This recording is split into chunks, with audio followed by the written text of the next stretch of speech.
el argumento de las casas. Cuando dice, cuando recupera la idea del pacto, dice, en este negocio, yo diría la fundación del Estado, deben ser convocados todos y cada uno, y deben prestar su consentimiento tanto los poderosos, esto es, los reyes y señores, príncipes o magistrados o cabezas de ciudades y pueblos, como para los particulares y gente sencilla. Y todos y cada uno deben prestar su consentimiento.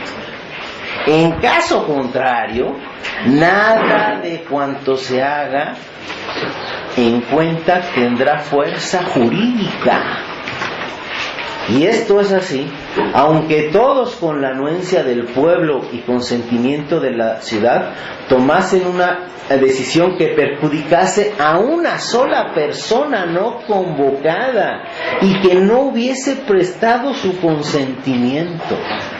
Se trata pues de un negocio común a todos, tanto a la mayoría como a cada uno en particular, en el que sobre todo está en juego el bien de la libertad. Todos y cada uno, la gente sencilla. En el pacto está pensando que no se debe consultar solamente a los monarcas indígenas, sino a todos los afectados, ¿no? Si no, no es válido lo que se hace. Entonces, claro, con esta prueba, pues ¿qué podemos decir? Que el Estado que ya se había formado está profundamente fetichizado, es profundamente ilegítimo, ¿sí? Bueno, nota que todos los independentistas leyeron a las casas. Bueno, entonces acá, bueno, sí, termina la cita de las casas y aquí ya está un poco la interpretación que yo hago y donde está el elemento que discutíamos la sesión pasada sobre la irrebasabilidad. Pero es lo del consenso, ¿no? Sí, exacto. No, o sea, no veo la crítica, pues. No, viene abajo, viene abajo.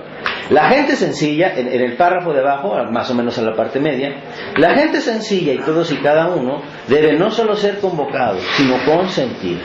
Lo que equivale a decir que los pobres, los sin poder, los regularmente excluidos, sin excepción alguna, deben dar su opinión y esta tiene tanta importancia como la de los que detentan el poder. Ahora bien, de acuerdo con la ética de la liberación, se estaría pidiendo aceptar los argumentos del otro como necesarios para darle validez moral intersubjetiva al argumento por construirse. En este caso, el pacto conformante de una nueva situación política. Es lo que Dussel llama la razón ético originaria, donde se debe alcanzar el reconocimiento del otro como sujeto ético en la comunidad de vida antes que como participante en la comunidad de comunicación, para situarlo después desde su dignidad de sujeto como participante de la comunidad intersubjetiva racional en cuanto origen de posibles argumentos. Termina la cita. Es decir, lo irrebasable, entiendo yo, sería la comunidad de vida. No solo la vida, sino la comunidad de vida, puesto que la vida humana es un hecho comunitario, ¿sí? Entonces, ahí es donde me parece, y claro, después viene la argumentación, es otro momento.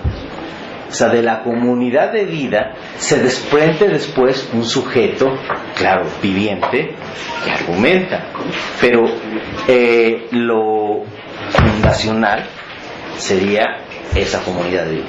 Bueno, ahí lo dejamos para la polémica, ¿no? Ahí, un dato, pues. Y claro, aquí también me parece que podemos señalar, sí, lo que aquí llamo yo el descubrimiento del sujeto lascasiano, que es un sujeto pensante, un sujeto dialogante, un sujeto que piensa para que luego exista el Estado, para decirlo en términos cartesianos, anticartesianos, ¿no? Porque ese sujeto no nace de la nada, sino viene de una comunidad de vida, y además ese sujeto son los más pobres, ¿sí? Esos más pobres, esas alteridades tienen, es necesario que se les interpele para poder fundar un Estado no fetichizado, un Estado legítimo. Entonces, bueno,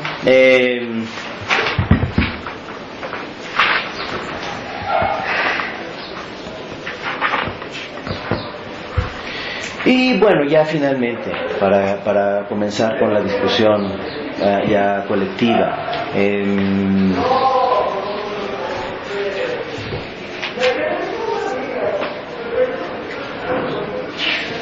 las sentencias más fuertes de las casas que denuncian esta fetichización. Dice en la 213, una cita directa de las casas: ningún rey o señor o pueblo, así como ninguna persona privada o particular de todo aquel mundo de las Indias, desde el comienzo de su descubrimiento, reconoció ni aceptó de manera verdadera, libre, ritual o jurídica y recta a nuestros ínclitos reyes de las Españas como señores y superiores, sino que la obediencia que hasta ahora han prestado y ahora prestan es y siempre fue arrancada mediante la violencia, es involuntaria y todos se ven obligados a prestarla por carecer de fuerza para resistir a una tal coacción. Bueno, de aquí también podemos sacar muchas conclusiones, ¿no? Digo, esto es la fetichización, pero tal cual, ¿verdad? Ese Estado está fetichizado, es perfectamente ilegítimo. Y además, ¿por qué la aceptan? Pues porque no pueden rebelarse, ¿sí? Claro, habría que generar las condiciones en consecuencia, leemos entre líneas, para que se rebelaran ante tal estado de cosas, ¿no? Y entonces, lo único que no hubo ni un año que no hubiera alguna rebelión en todo el continente. Claro. Se rebelaron continuamente, siempre. Claro, de hecho las casas, creo que señalaba que él se va en el 46 a España, y una de esas rebeliones, que fue en los años 50, fue la guerra chichimeca, y entonces el caudillo de la guerra chichimeca es Francisco Tenamastl. A Francisco Tenamastl lo llevan a España, y en España lo defiende Bartolomé de las Casas, ¿no? Y Bartolomé de las Casas, en buena medida, lo que va a argumentar en el juicio contra Tenamastl es que la rebelión en las circunstancias en las que estaban era legítima, ¿sí? Porque no tenían más remedio, ya estaba cristianizado, se llama Francisco Tenamastl, ¿no? Entonces ya la cuestión de la cristianización había quedado como una pura ideología, ¿no? Un pretexto para legitimar un Estado falsamente, ¿no? En realidad para que esa violencia de Estado pudiera sostenerse. Entonces, bueno, en ese sentido, claro, las casas también está siendo el legitimador de las rebeliones, ¿no? Conoció las rebeliones y las legitimó legalmente. Y entonces, bueno, resulta que el gobierno, no le podemos llamar virreinal, porque si le llamamos virreinal estamos diciendo que es legítimo. Cuando decimos colonial, al menos estamos señalando que se trata de un gobierno de facto, ¿sí? 3 siglos de facto. Una ocupación, ¿no? Una ocupación, ¿no? Una invasión. Entonces tampoco podemos decir, de hecho a las casas no les gusta ni siquiera que se diga conquista, ¿no? Porque conquista implica algo legítimo, ¿no? Uno dice que uno conquista a una muchacha o a un muchacho, según sea la preferencia, porque es legítimo cuando tú le das una flor o una carta, ¿no? Puedes conquistar, ¿no? Pero cuando invade su espacio, entonces te da una cachetada, ¿sí? Porque eso es ilegítimo.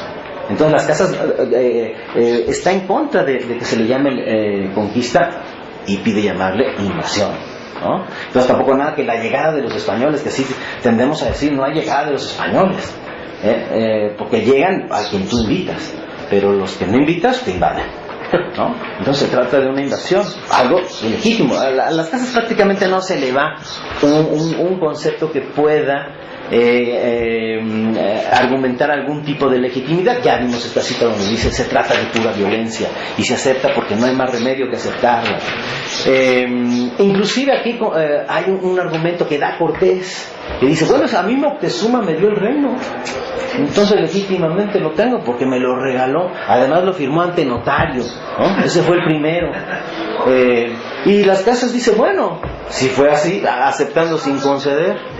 Moctezuma no tenía esa potestad, porque si la potestad se da a partir del consenso del pueblo, Moctezuma debió haberle preguntado al pueblo si quería aceptar la potestad de Cortés, y eso jamás ocurrió, ¿no? Por el contrario, lo que según Bernal ocurre es que matan a este Moctezuma, ¿no? Si eso verdaderamente ocurrió, fue legítimo, ¿no? Porque el Moctezuma, si el pueblo creyó que en efecto le había regalado la corona, el imperio a Cortés, entonces hizo bien en matarlo, ¿no? Pues estaba en su derecho, ¿no? Pues se habría tratado de una legitimidad crítica.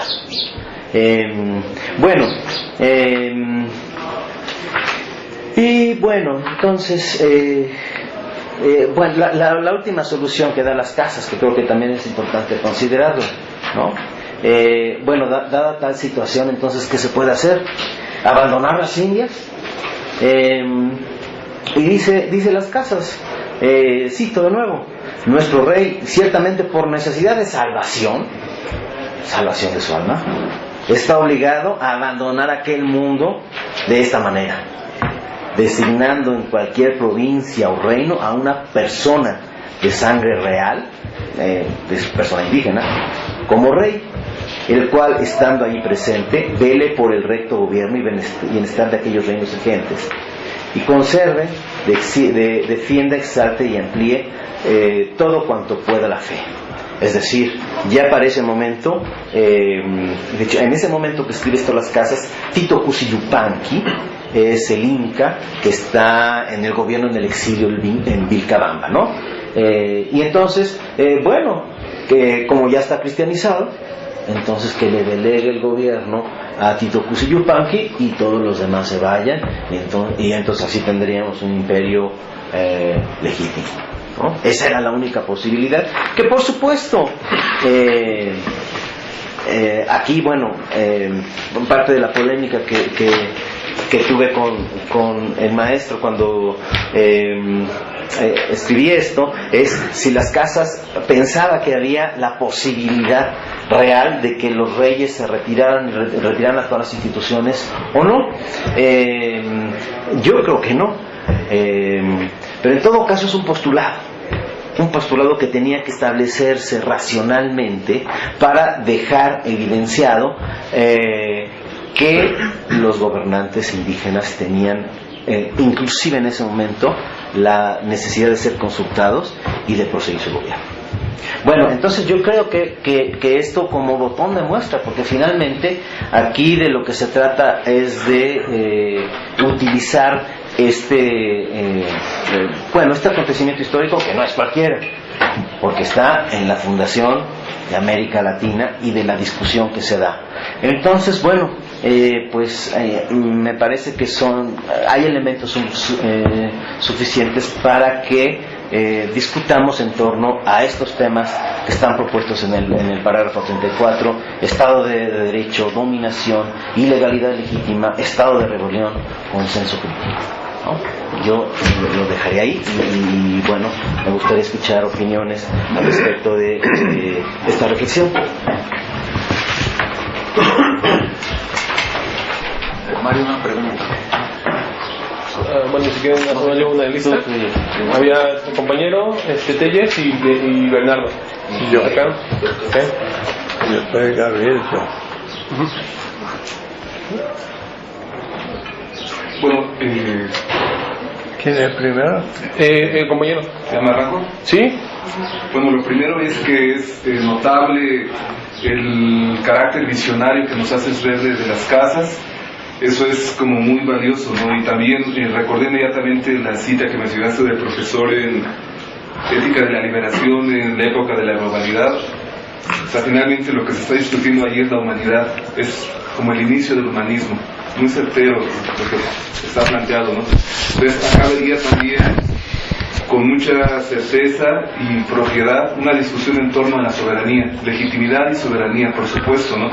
Pero lo que hay que tener presente, creo, es que sí es una innovación, pero que se suma a otras innovaciones también, creo yo, ¿no? Porque lo que se está disputando ahí es una nueva forma de entender el poder, que tardó siglos para poder ser concebida. ¿Sabes? Cuando se dice que el consenso tiene que ser producto de un acuerdo democrático, porque finalmente es lo que está ahí de fondo, un acuerdo democrático.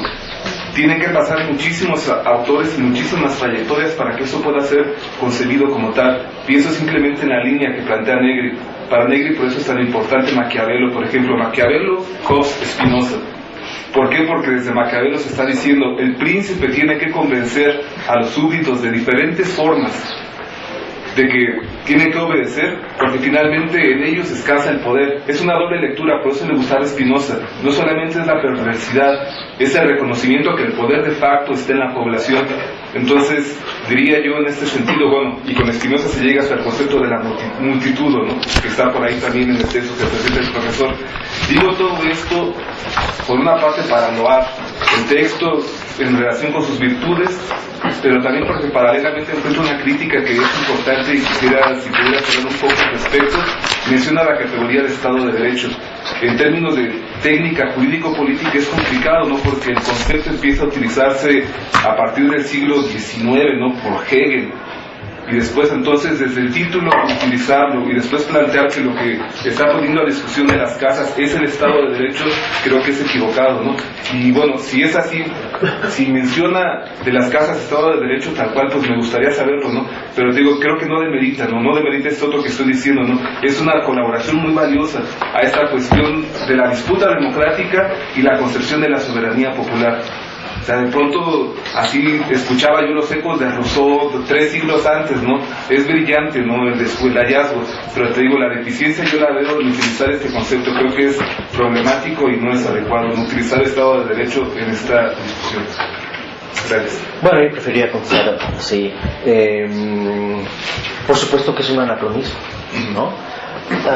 Pero cuando hablamos de Edad Media, en la Edad Media tampoco se hablaba de Edad Media. Y sin embargo ahora todos decimos que es la Edad Media. Ese anacronismo además yo se lo aprendí aquí al profesor, que habla de que las casas es el primero que hace una filosofía de la liberación, y claro, las casas nunca dijo voy a hacer filosofía de la liberación. Entonces me parece que podemos hacer una extrapolación ciertamente anacrónica pero no ilógica y decir, bueno, el asunto, si utilizamos lenguaje del siglo XX, en efecto es la de la fundamentación de un Estado de Derecho, ¿no? Rápido, una moción, yo lo digo nada más para darle más fortaleza técnico-jurídica. O sea, por ejemplo, cuando se dice Estado de Derecho, incluso es un pleonasmo, porque el Estado moderno siempre es Estado de Derecho porque está basado en el derecho, ¿no? Entonces, lo único que digo es, me interesa, ¿no? La pulcritud y sobre todo el rigor del texto, ¿no? Y te digo, el hallazgo es muy bueno, ¿no? Pero, por ejemplo, si yo me acerco al texto y luego ese título empieza a leer lo demás, y además si soy un poco prejuicioso, quisquilloso, mi atención se va a ir para allá y voy a dejar de ver esos hallazgos. Entiendo lo que dices de la licencia, porque te das a sí mismo una licencia, pero por pulcritud y rigor, yo creo que sí habría que darle justo espacio al tiempo de los conceptos. Sí, le podemos decir la legitimidad del imperio, que en términos del siglo XX podemos llamar Estado de Derecho. Puede ser. Gracias. Yes. Nada más una pregunta rápida. La cuestión del pueblo, las casas menciona el término en latín, si es que lo usa o va redefiniendo, o sea, no habla de multitud, no habla de comunidad política o algo así, nada más se refiere al pueblo, porque vamos, la escuela jesuita posterior retomará más bien la cuestión de la comunidad política, ¿no? Y se hace distinción entre el conglomerado nada más, ¿no? E inclusive la familia y todo esto, y la comunidad política es otra cosa, ¿no? Totalmente distinta. No sé si en las casas pasa lo mismo. En las casas se utiliza el término pueblo ad nauseam, hasta la náusea. Ya. muchísimo. Maestro, usted. Le iba apuntando a Mario, ¿no? Sí, ¿No? sí, después yo. Bernardo. Sí, más bien quería referirme a tu comentario de la clase pasada en torno al consenso como posible e irrebasable, ¿no? Ante la visión del fundamentar la política con el principio material, es decir, en la vida como irrebasable. Bueno, yo me quedé pensando mucho en la sugerencia que hacías y leyendo un poco el estudio que tiene Dussel en torno a el problema de la fe, por ejemplo, digamos en sentido, un reporte con la ley y la legitimidad. Se me hacía curioso, y es una pregunta, no sé si está basada en ciertas incomprensiones, pero quisiera saber, dado que en ese texto en el que Dussel trabaja la fe, reporte con la ley y la legitimidad, aparece el término de justificación, ¿no? Yo quisiera saber si tú encuentras, es una pregunta también abierta a los demás, si hay acaso que descubrir una relación posible entre fundamento que se tenía, por lo menos en la visión que se trabajó la clase pasada, en la vida, ¿no? Pero si hay una relación o una evolución, digamos, del fundamento como vida a ese momento de justificación en que la vida se juega en el consenso, ¿no? En que la vida parece transfigurarse en consenso, ¿no? En consenso comunitario, ¿no? Entonces, no sé si hay alguna relación o una especie de evolución entre fundamento y justificación, no sé si existe allí algo que hay que digamos, descubrir ese reporte, ¿no? Bueno, sí, de pronto diría, es la comunidad de vida. Y claro, la comunidad, si es una comunidad de vida humana, la comunidad de vida humana implica el lenguaje, por supuesto, ¿no? Recuerdo uno de los que objeta el principio que plantea el doctor Dussel, que dice, bueno, pero ese es un requisito biológico, ¿no? No es un requisito biológico, ¿no? Porque, claro, para ellos lo primero es el lenguaje, ¿no? Y lo demás es un requisito biológico. Y yo subrayo, no es un requisito biológico, sino es un principio de fundamentación. Es parte de la condición humana. Esta comunidad de vida que implica esto de una subsistencia por sí misma, e implica también el lenguaje, pero la condición de posibilidad es la comunidad de vida humana, ¿no? Y claro, un elemento que si yo lo vería en un segundo momento, sería la capacidad de argumentación, ¿no? En fin, pero entiendo que no es un asunto sencillo. Valeria. Después a mí, entonces. Sí. Al principio de tu exposición mencionaste la idea de ignorancia culpable por parte del invasor, y te quiero preguntar, ya al final de tu sesión hablas de cómo las casas siempre mencionan invasión. Entonces te quiero preguntar, si crees que exista una relación entre esta idea de invasión de las casas, porque considerando que la Nueva España o el Virreinato de la Colonia no era el único espacio invadido por la península ibérica, podemos mencionar ignorancia culposa desde una idea de que esto que hicieron en esta invasión ya lo habían estado haciendo. Entonces, ¿podría existir como cierto antecedente de tradición culposa? O sea, ellos ya sabían. Sí, y lo menciona las casas también. En algún momento, por ejemplo, también habla de la invasión a las Islas Canarias, y también dice que es algo semejante a una invasión. Entonces estaría y de hecho, como parte de esta extrapolación, también va a criticar, a partir de que hace su crítica a la invasión en territorios indoamericanos, la invasión que se había hecho un poco antes a territorios africanos, ¿no? Y entonces él mismo se lamenta que en algún momento pues apoyó el tráfico de esclavos, y después dice claro que me equivoqué, porque tan ilegítima es una como la otra. Entonces me parece que él entendió en efecto que ya había una tradición colonialista y que ese colonialismo es plenamente ilegítimo y que es una ignorancia culpable no saberlo. O sea, no está diciendo, ay, es que yo no sabía, es que no habíamos pensado, no teníamos estas ideas. Dice, lo debimos haber pensado en ese momento. Es una ignorancia culpable. Así es, claro. Pues sí. A mí me parece que está muy interesante cuando ya empiecen a tratar el tema, hacer una corta historia del tema. Y en este caso, esto serviría muchísimo. Claro que quizás para planteo del tema, sí es posible que habría que entrar primero a un cierto debate actual. ¿Qué significa Estado de Derecho? Y Estado de excepción. Y justamente hay un muchacho que hizo una tesis doctoral, y yo te la puedo prestar, del Estado de rebelión,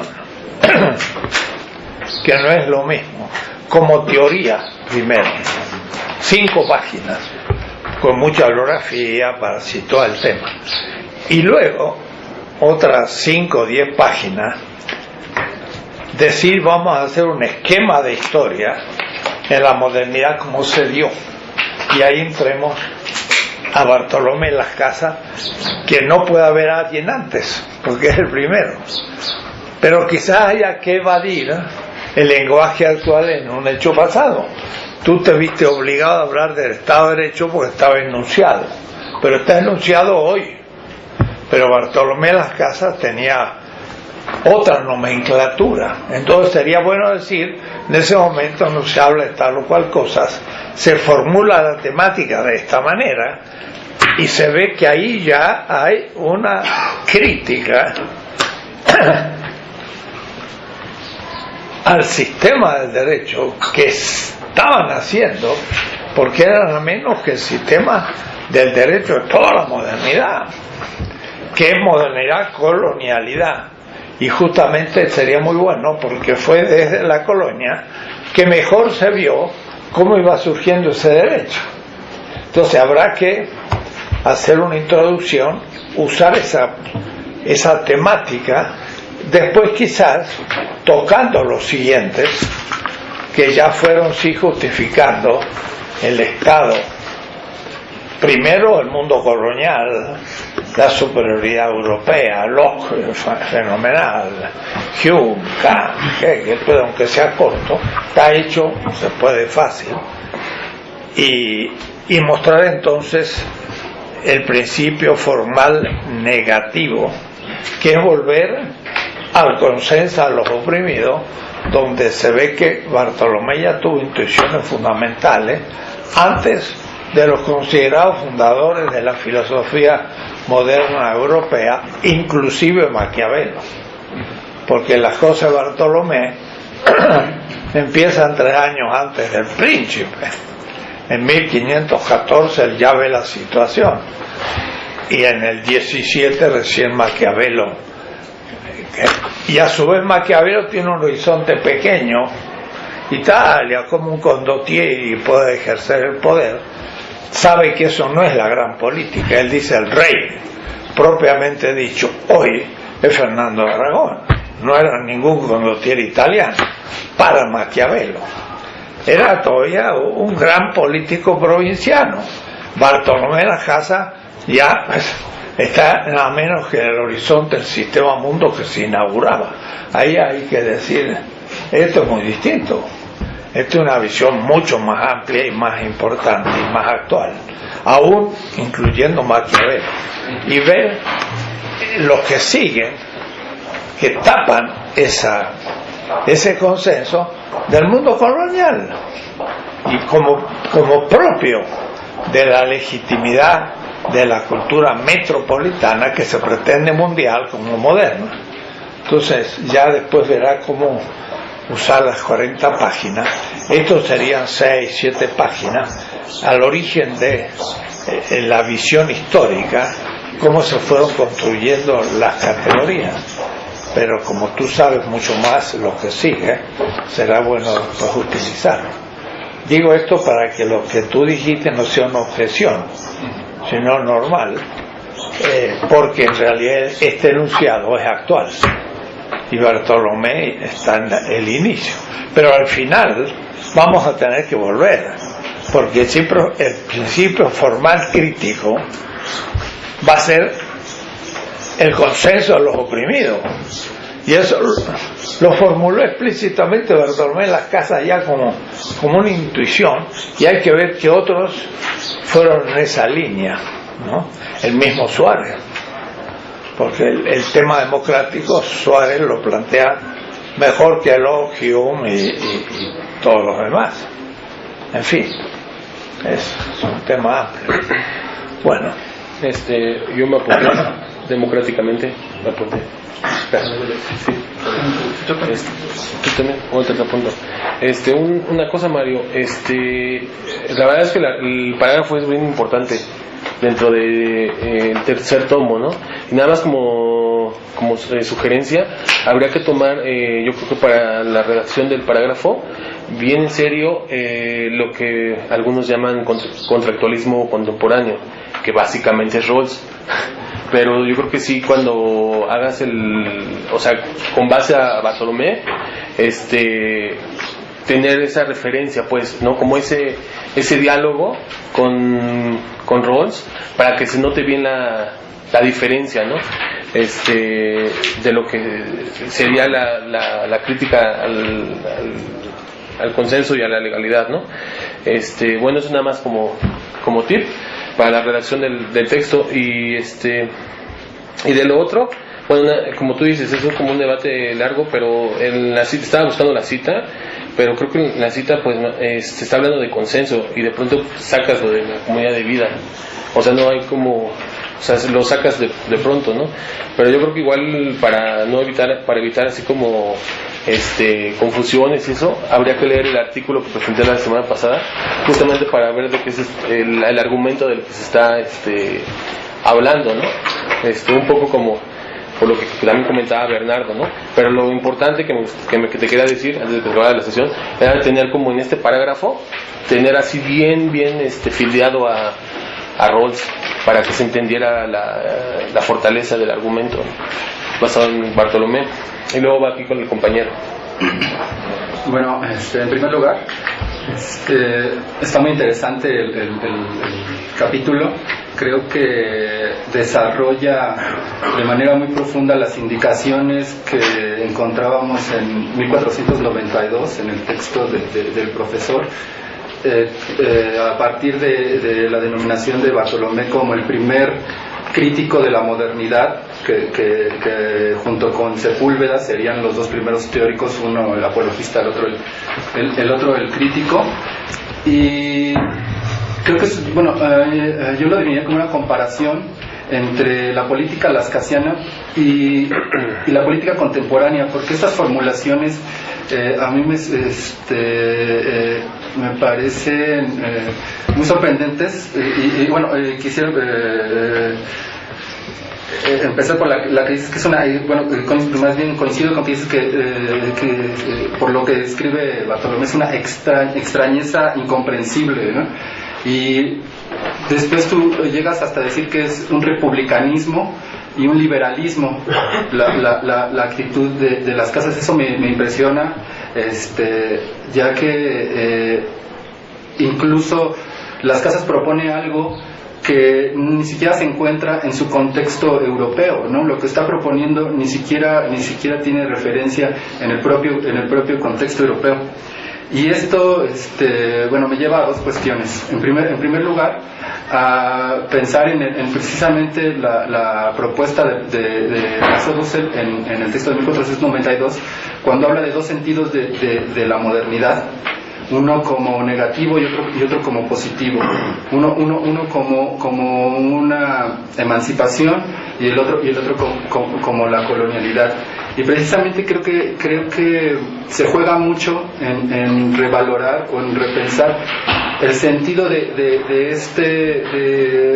concepto de modernidad. Creo que en el texto no lo vi muy explícito de qué es la modernidad, pero retomo lo que decías de que hay una novedad, que las casas, si bien tiene su fundamento medieval, también aporta algo, ¿no? Y a mí me parece que ese aporte tiene que ver con lo que tú dices, la teoría de la soberanía. Incluso eso me parece, son términos muy contemporáneos para el contexto de las casas, ¿no? La teoría de la soberanía. Pero yo también me cuestionaría en esa en lo novedoso de esta propuesta, más allá de los términos eurocéntricos que podemos buscar, también yo pienso más bien en lo que oculta o el sentido de la modernidad si pensamos sobre eurocéntricamente. Y estoy pensando en el Sun Tzu, en el arte de la guerra. Y en el arte de la guerra, que fue escrito muchísimo antes que lo que escribió Las Casas, yo encuentro algo que no sé si Las Casas tuvo noción de esto, pero algo que es muy parecido a lo que él a su postura en cuanto a la guerra justa. Por ejemplo, nada más quiero leer dos cosas. En una parte que es la estrategia ofensiva, dice: generalmente en la guerra la mejor política es la de el estado intacto. Aniquilarlo no es más que un mal menor. Y después dice: de esta forma, los que son expertos en el arte de la guerra someten al ejército enemigo sin combate, toman las ciudades sin efectuar el asalto y derrocan un estado sin operaciones prolongadas.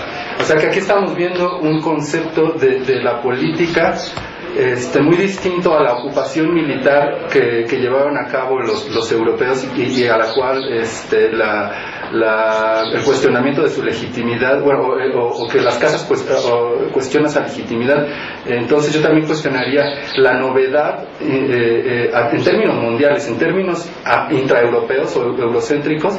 Tal vez ahí hay una novedad, y en ese sentido yo también quisiera plantear el sentido del término de modernidad, porque si le damos un sentido como una época histórica, yo creo que no nos sirve para mucho. Yo creo que la modernidad como una época histórica más bien es una noción ideológica, porque no describe la realidad. Yo creo que actualmente para hacer ciencia o para hacer ciencia social, el término modernidad, incluso, que fue algo de lo que se trató la clase de licenciatura, yo me plantearía si es posible abandonarlo incluso, porque es un impedimento epistemológico más que un instrumento heurístico para darnos cuenta de los procesos históricos, yo creo. Y en ese sentido preguntaría, porque no me queda claro por lo que leí aquí, ¿cuál es el concepto del pueblo de las casas? Porque en una de sus formulaciones me parece que lo veo que parece ser como un concepto muy weberiano, porque tú hablas de que la fuente de la legitimidad se generaría con la aceptación explícita por parte de los gobernantes indios. Y entonces eso me parece una contradicción en los términos, porque yo creo que ningún gobernante indio va a aceptar que se destruya su mundo, ¿no? Y entonces de ahí se deriva mi otra pregunta, que creo que es lo que tratas de responder en este capítulo. Es posible la compatibilidad de una soberanía imperial y una soberanía de los pueblos. Y aparte tendría que saber que es una soberanía de los pueblos para las casas, ¿no? Porque incluso no creo que el sistema político inca o azteca era un sistema republicano, ¿no?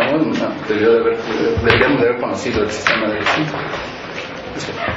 Bueno, el libro de las casas en algún momento, esto es en De Regia Potestate, y por acá lo cito, dice que todo gobernante, incluidos por supuesto los reyes, debieron haber accedido al poder por medio de una elección, pero que no se hace por una mala costumbre, ¿no?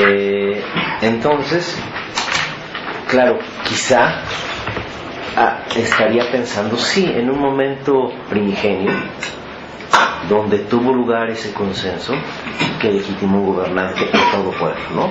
Porque las casas hace argumentaciones como si fueran leyes del comportamiento político general, es decir, como planteamientos universalizables o con pretensión de universalidad, mejor dicho. Entonces, en ese sentido, claro, ya desde el mismo momento en el que hay una población que tiene un gobernante, el presupuesto es que ese gobernante, dice la cita que leí, y con el epígrafe, ya que cada pueblo tiene por ley eterna un gobernante soberano, ¿no? Y después argumenta que ese gobernante y soberano debió haber sido producto de una elección, ¿sí? Y si no se hizo es por una mala costumbre. Ajá. Pero ese es, digamos, que un presupuesto no necesariamente empíricamente válido para todos los gobernantes, puesto que ciertamente la cuestión de las herencias, que es algo que el propio Las Casas implícitamente estaría cuestionando, impiden esa elección y quizá merman la legitimidad del gobernante, ¿no? Porque el soberano para Las Casas es el pueblo, como él le dice reiteradamente, ¿no? Entonces ahí hay que acudir a lo que él llama el pueblo para entender la soberanía de todo gobierno. Con respecto a que los gobernantes indios tendrían que haber aceptado, bueno, yo señalé que eso está en uno de sus textos, y en los últimos él dice, bueno, sí, siempre y cuando pidan el consenso a todos y cada uno de los integrantes de la comunidad en la que están, porque está el ejemplo de Moctezuma, que es el que pone Cortés. Entonces ahí se supone que el gobernante le dio el reino. Entonces ni siquiera en ese caso, dice Las Casas, eso no se vale, porque Moctezuma debió haber representado a la población, ¿no? Y claro, empíricamente, en ese sentido, claro, era difícil pensar la factibilidad de un imperio donde tuviera esas características.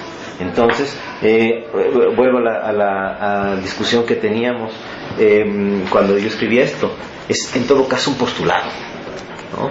Es decir, esta es la fórmula en la que se establece un gobierno, ¿no? Pero bueno, claro, por supuesto que para que eso empíricamente tenga una viabilidad plena, inclusive en el caso del imperio, habría que ver si la tenía, ¿no? Muy probablemente no, ¿no? Muy probablemente lo que Las Casas estaba pensando era simplemente exhibir la ilegitimidad, dado que el procedimiento para que fuera legítimo era inviable. Nada, es una mala noticia, y es a las 4 tiene que irse Mario, tiene clase. Son 20 para las 4, así es que mi sugerencia es que evitemos los discursos y directos a la pregunta, ¿no? Sigue Gabriel Herrera Salazar. Ya no voy a hacer discurso. No, una pregunta técnica. ¿En qué parte habla, en qué libro tú has leído la obra? ¿En qué parte habla donde uno puede consultar la parte de la legitimación de las armas? Cuando habla de las armas, que es legítimo luchar con las armas. Tiranicidio, ¿no? No sé, dijiste que hay algunos libros donde después lo menciona, dijiste, aquí lo dice de lo insinúa. Bueno. No, lo dice explícito. Sí, en los Tesoros del Perú. En los Tesoros del Perú, en el Tratado de las 12 Dudas. Y digamos que en el que está, si quieres, insinuado, pues es en la brevísima relación. Y en el único modo. El único modo, es que en realidad son muchos, Porque ahí justifica las víctimas humanas, que dice soy el primero en la historia que lo ha justificado. Y dice, los indígenas, los pueblos originarios, tendrían todo el derecho de decir, no estamos de acuerdo, porque no es para nosotros convincente el argumento. Si se les obligara a no hacer sacrificios humanos sin que se hayan convencido racionalmente, dice, los indígenas tendrían el derecho a defenderse por las armas contra los españoles que les decían no es posible hacer sacrificios. Dice, y este derecho lo tendrían hasta el juicio final. Así que él defiende el derecho de defenderse por las armas cuando usted no me ha convencido. En el único modo, lo dice también, pero muy fuerte, porque ¿quién pensaría que un occidental iba a justificar los sacrificios humanos? Ella la culminación de la crítica, ¿no? Respetaba a tal punto al otro que si no lo convenzo, no tengo derecho a imponérselo. Y bueno, un dato para la discusión que es de la comunidad. No, yo no he leído el texto, espero que me lo... pero hablando así, sin conocerlo, nada más un dato histórico. En el 73, cuando están las partes de la filosofía de la liberación y llega al punto de los niveles concretos, que es la erótica, la pedagógica, la política y la geológica, en la parte del tomo 3, que es la erótica y la pedagógica, ahí se habla, por ejemplo, de esto que es anterior al sujeto, que es la madre, antropológicamente hablando, y que claro, la madre por supuesto tuvo que tener, o para fertilizarse, tuvo que tener una comunidad que está detrás de todo sujeto, a priori, como un a priori que se da antes de la cognición del sujeto. Eso se da más en la pedagogía, ahí se desarrolla un poco más. Yo nada más así hablando en el sentido de que el sujeto como tal, como lo que decía Mario, y habla de la comunidad anterior, está incluso antropológicamente, materialmente está supuesta, ¿no? Nada más eso, pero te digo, no desconozco este, nada más quería dar ese dato, por si sirve para algo, a lo mejor no sirve para nada. Y es que estaba pensando justo, ¿no? Hinkelhammer tiene una formulación muy precisa, ¿no? Para Hinkelhammer el sujeto es sujeto porque está sujeto a la vida, ¿no? Por ejemplo, en este caso está claro, pero por ejemplo pensemos en un náufrago. El náufrago cuando está naufragando está sujeto a la vida o está sujeto a la comunidad, aunque la presuponga. Entonces yo creo que eso Y a las dos.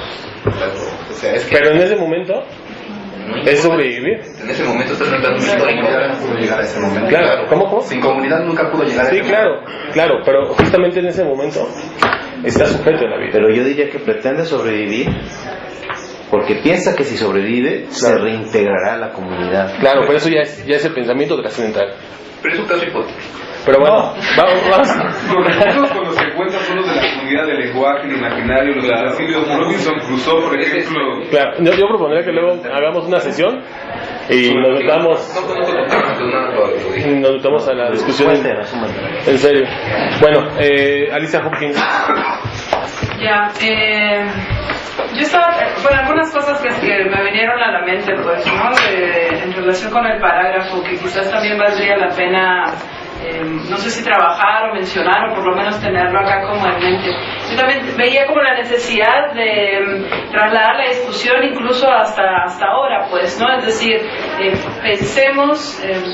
incluso antes, ¿no? O sea, creo que puede romperse la temporalidad ahí un poco, ¿no? Pensar en la cuestión de la legitimidad como una parte fundamental así de la política. Nos hace pensar, sí, la crítica al Estado como el Estado moderno, colonial, su fundación a partir de una invasión, su violencia, ¿no? Tan descarada que no tiene ninguna legitimidad, ¿no?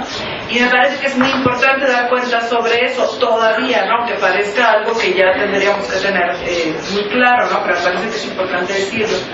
Pero además, quizás habría que jalar la reflexión y decir, es que nunca en ningún momento, ¿no? El Estado-Nación si nos vamos a estos principios, ¿no? Del consenso crítico, formal, de todos los principios de eso, ¿no?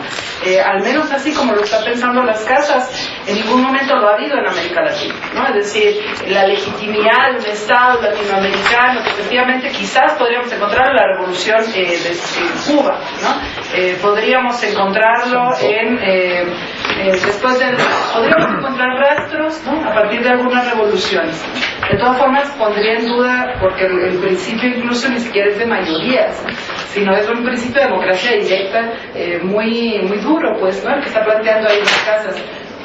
Y en ese sentido ningún Estado podría ser efectivamente legítimo. Pero incluso lo pensaba un poco, no me acuerdo quién lo dijo, si Joel o Gabriel, ¿no? Pero alguno por ahí, que está planteándose esa cuestión de los incas, ¿no? Y de los aztecas. O sea, también son... a veces pienso si no nos pasa que en la crítica a la modernidad, por estar pensando solo en la modernidad, nos quedamos atrapados dentro del propio esquema. Pues esto que siempre decimos, hay que pensar lo que había antes también, ¿no? Y el ejercicio de poder que había antes. Y ahí, por ejemplo, creo que nos deja, que es muy ilustrativo, pues, ¿no? Incluso para discutir con posiciones indigenistas actuales, que estarían diciendo, un poco lo que estaba diciendo el profesor en la sesión anterior, ¿no? En la de ahorita, ¿no? Que no es, frente al Estado moderno liberal, ¿no? Entonces, regresemos al Tahuantinsuyo, ¿no? Y lo que nosotros encontramos ahí, por lo menos ahorita que lo traigo como más fresco, ¿no? Es una forma, ¿no? De organización que en muchos sentidos no era, o sea, que en muchos sentidos fue dominadora, igual que acá, ¿no? Que tenía como otros principios, ¿no? Efectivamente, ¿no? Que se llegaba con regalos, ¿no? Que había otras maneras de inculcar que había que ser hijo del sol, es decir, no del Dios cristiano, no hermano de Yeshua, ¿no? Sino hijos del sol, ¿no? Que también era parte de la religiosidad inca, pues, ¿no? Que iba y colonizaba también a otros pueblos que nunca, que también siempre se estuvieron rebelando, ¿no? Y pensaba como en esa posibilidad de rastrear incluso desde ahí, o sea, la legitimidad, ya no solo desde la experiencia traumática de la colonización, sino incluso en experiencias de conformaciones políticas previas a la colonización que nos dan herramientas. En esta idea de la pedagógica de la exterioridad, ¿no? Ahí sí, en un primer momento hay que escuchar efectivamente al azteca y al inca, ¿no?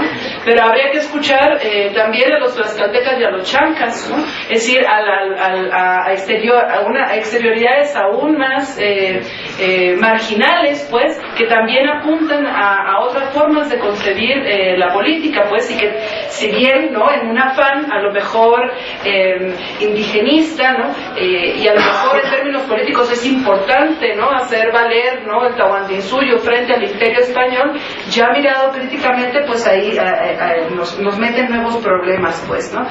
Y también jalarlo hasta la fecha, o sea, pensar también el Estado liberal, pues, no independentista, ¿no? O sea, en su momento se plantea, pues, ¿no? Ya como una legitimidad por ser algo propio, ¿no? Entre comillas propio, ¿no? Que es nacido en esta tierra, que se separa de la metrópoli, ¿no? Y lo que tenemos, pues ya sabemos, ¿no? Una nueva forma de colonialidad del poder de la que todavía ahora no hemos podido liberarnos, pues, ¿no? Incluso en esto que decía yo al inicio cuando se me proponía lo del texto, pensar ya las nuevas formas, o sea, a partir del aprendizaje, como decía el maestro, ¿no? A partir del aprendizaje que hemos tenido, no solamente del siglo pasado, sino de las experiencias más últimas en América Latina con el progresismo, ¿no? Con los gobiernos llamados progresistas, ¿qué nos deja ahí de enseñanza en términos también de legitimidad, pues, ¿no? Por ejemplo, algo muy claro que lo hemos discutido acá en algunos seminarios es el repensar el Estado, ¿no? Toda esta apuesta por refuncionalizar o repensar estratégicamente el Estado de tal manera que ahora se ponga sobre la mesa lo pluri, ¿no? Frente a lo nacional, ¿no? es plurinacional, ¿no? En el sentido de incluir las varias naciones, o que sean varias naciones las que configuren efectivamente el Estado. Y ahí lo que tenemos, en el caso como más concreto que tenemos, que es el de Bolivia, al final nos damos cuenta que aunque el discurso pareciera ser efectivamente un discurso descolonizador del Estado moderno liberal, tenemos una repetición de la centralización del poder, ¿no? Y de una especie de centralización nacional al que se tienen que subordinar las diferentes naciones que habitan en el mismo territorio. O sea, me parece que ahí lo podemos jalar incluso hasta acá, pues, en ese sentido, en el tiempo, pues, no centrarnos solamente en la colonia. Y por último, una cosita que quería mencionar es esta cuestión del estado de rebelión como momento. Sí, de eso se ha pensado también un montón, pues, ¿no? Toda la teoría del acontecimiento, por ejemplo, también, ¿no? O sea, la rebelión como un acontecimiento que rompe, ¿no? Benjamin, ¿no? Frente al mito, ¿no? Surge el momento histórico que es un acontecimiento que rompe. Pero me parece, ahí hay un filósofo boliviano, Luis Tapia, que me parece que tiene que es muy crítico precisamente de la forma de gobierno que hay ahora, que habla de la política salvaje, y me parece que también da como algunos elementos para pensar la rebelión, es decir, no tanto como un momento, ¿no? Que es esta ruptura, ¿no? Alicia, perdón que te interrumpa, pero faltan como 5 compañeros y ya se va Mario. Bueno, pensar eso, la política salvaje como una cosa volcánica que está ahí debajo y que en algún momento tiene que surgir, pues no solamente el acontecimiento. Perfecto. Mario, yo propondría que igual hay 5 compañeros que se apuntaron, entonces igual que escuchar las preguntas y después se puede continuar el diálogo, ¿no? Acá el compañero. Buenas tardes.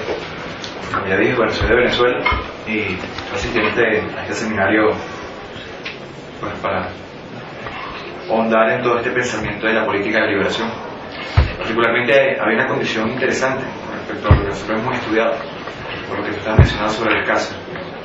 La legitimidad y algo que decía la compañera sobre el territorio, es un tema que nosotros estamos trabajando en Venezuela, porque hubo un proceso histórico de colonización, pero cuando la materializamos al territorio, o sea, hay dos procesos distintos de cómo, o varios procesos de cómo se ocuparon los territorios.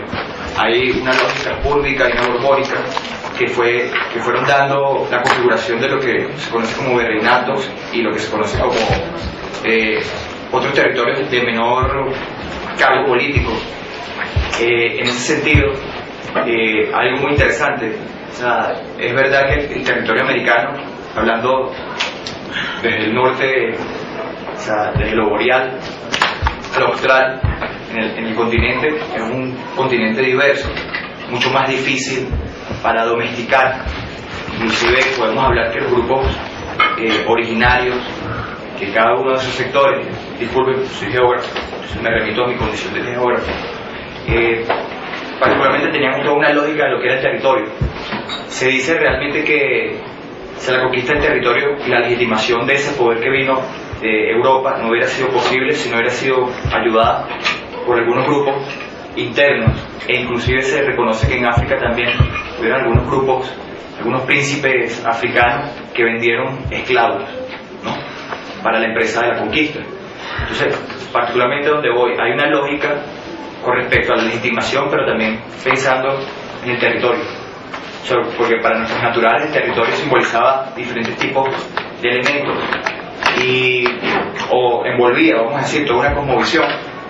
Para el español, de alguna forma también el territorio tenía una carga, pero cuando ellos de alguna forma se trasladaron a América, a los diferentes grupos, también fueron experimentando cambios por esa naturaleza en que ellos estaban envueltos.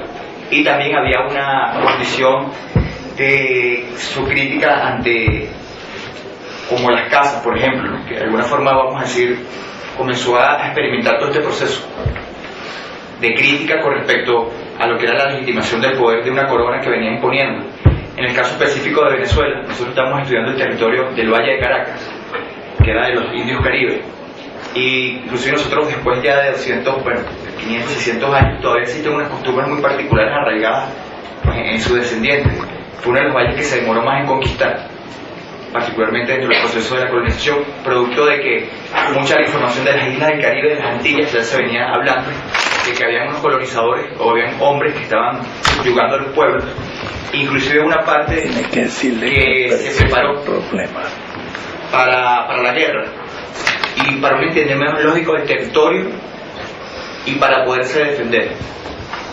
O sea, lo que me llamó fuertemente la atención es que en estas discusiones de la legitimidad, me imagino que está implícito el territorio. Yo solamente quería hacerles un énfasis, porque particularmente creo que el problema de América Latina sigue siendo esa desigualdad en los territorios. Inclusive lo podemos ver en la parte urbana, en la parte rural. O sea, hay una desigualdad, hay una imposición y hay una legitimación en función de eso. Y esa es la lucha que se tiene. En el caso de nosotros tenemos experiencias muy interesantes sobre la geometría del poder.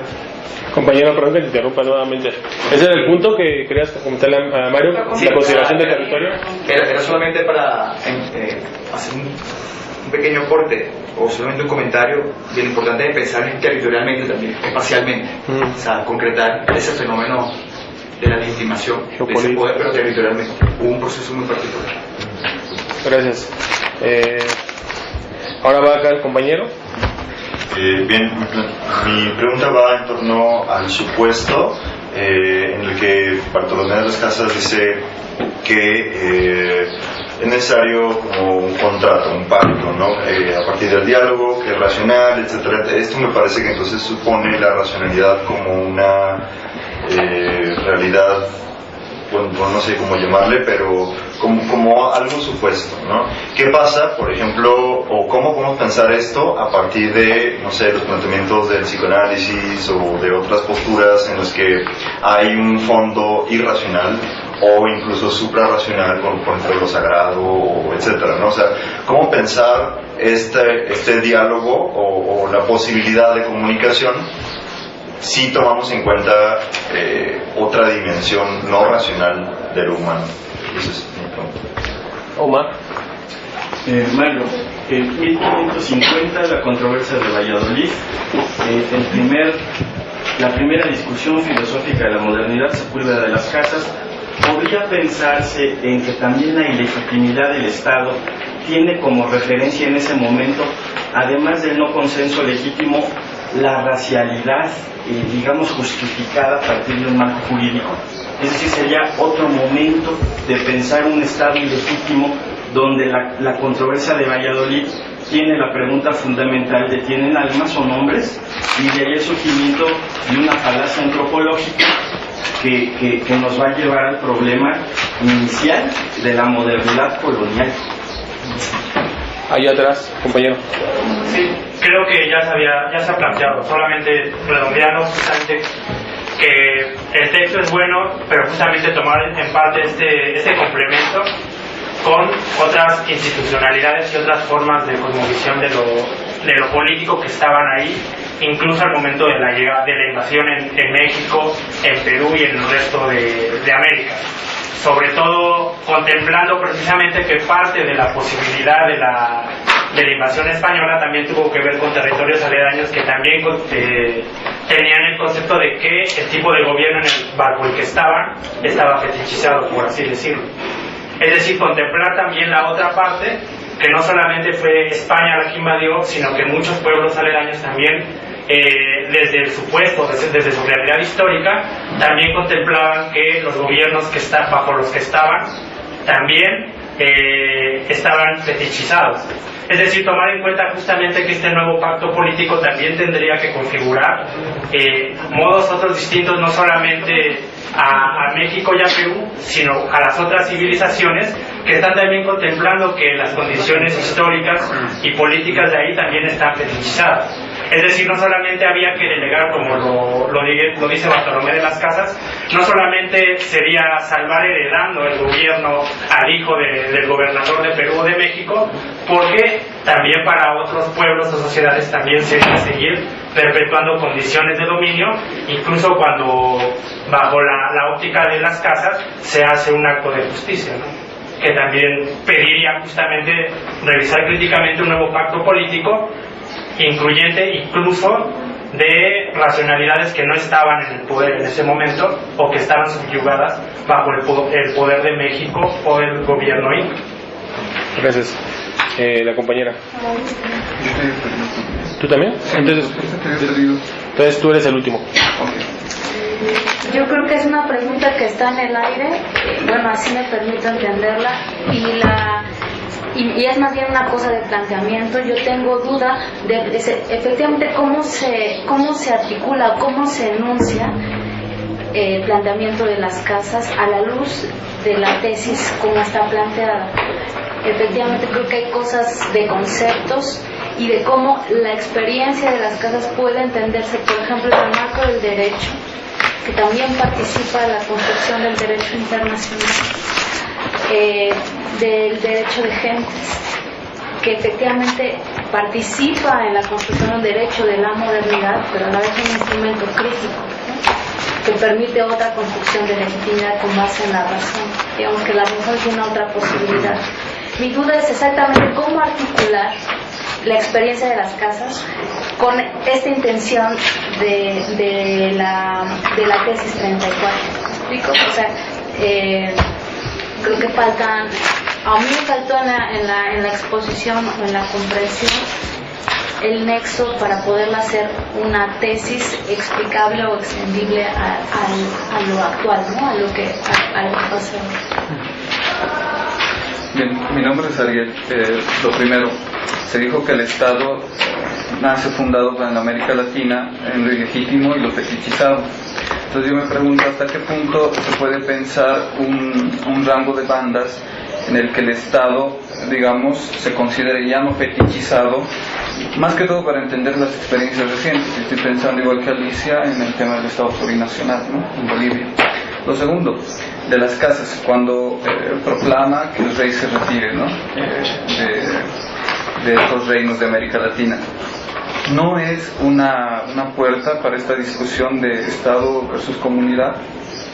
¿Cómo entraría ese punto dado que, como bien lo dijo Alicia, un consenso pleno es utópico, ¿no?, es un horizonte de posibilidad, es un horizonte imposible? Pues muy rápidamente lo que se pueda contestar, yo creo que son postulados filosóficos los que establecen las casas y que sirven para establecer una crítica radical, que me parece que se puede establecer en cualquier gobierno. La necesidad de consensuar con la población que es afectada y de llamar a todos los afectados, inclusive a los más humildes, yo creo que eso es válida en la época colonial y en esta época.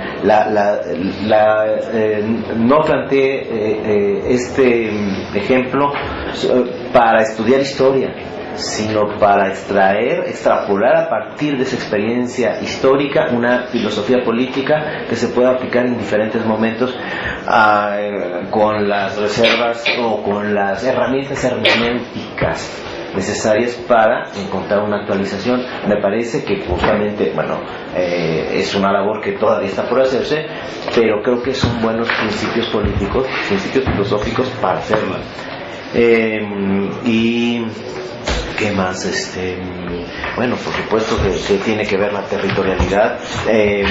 Es importante la cuestión de la territorialidad porque está postulando que los pueblos son soberanos de su territorio y de los recursos, en contra de, por ejemplo, Vitoria, que dice que los recursos son universales. En ese sentido, el asunto de soberanía sí me parece que está incluido ahí, de soberanía de los pueblos y soberanía de los pueblos sobre sus recursos. Eso yo creo que es una innovación y sí me parece moderna, ¿no? Y me parece muy importante situarla, ¿no?, como una filosofía moderna, crítica, ¿no?, a partir de la realidad. Y bueno, claro, o sea, hay cuestiones que la cuestión de las casas no me parece que sean indigenistas en el sentido en que está idealizando a los pueblos indígenas. Por supuesto que se pueden establecer sus principios para hacer la crítica a los propios pueblos indígenas, pero él no es su labor. Él está haciendo la crítica a la colonialidad de la que él está siendo parte en alguna medida y está diciendo eso es injusto, lo cual no implica que antes se vivía en el paraíso terrenal, ¿no? Aunque pues, en algún momento llegas a hacer la comparación, pero en todo caso está diciendo, bueno, si ellos tenían problemas, tendrían que haberlo. Nosotros no tenemos ninguna legitimidad para resolver esos problemas, ¿no? Porque finalmente, inclusive el discurso cortesiano y neocortesiano,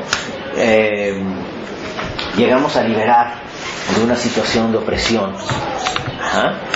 Las casas dirían, no hay ninguna legitimidad para actuar de esa forma, sin que ello implique una idealización del mundo. Claro. ¿Algo más? Bueno, ¿O tienes que llegar a tu, yo tengo, a tu clase? tengo clase ya mi segundo. Entonces, muchas gracias, Mario. Bueno. Continuamos entonces la próxima. ¿Quiénes ponen la próxima? Está difícil. Yo puedo mandar un artículo que tenga sobre política crítica. Podría mandarlo. Sí. Y nada más como veo referencia para la discusión. Que los próximos dos temas no tenemos ahora autor. Pero se puede pensar. Álvarez, Eduardo Mendieta y el 38 al sacar a Omar, ¿quién pusimos? No, todavía vamos a pensar. Sí. Entonces, realmente sí, Mario, gracias. el próximo autor de un capítulo es 39. Bueno, yo tengo algo para y lo puedo mandar por PDF. Bueno, ¿sí? Entonces les voy a mandar un PDF, nada más como para el texto, es como referencia para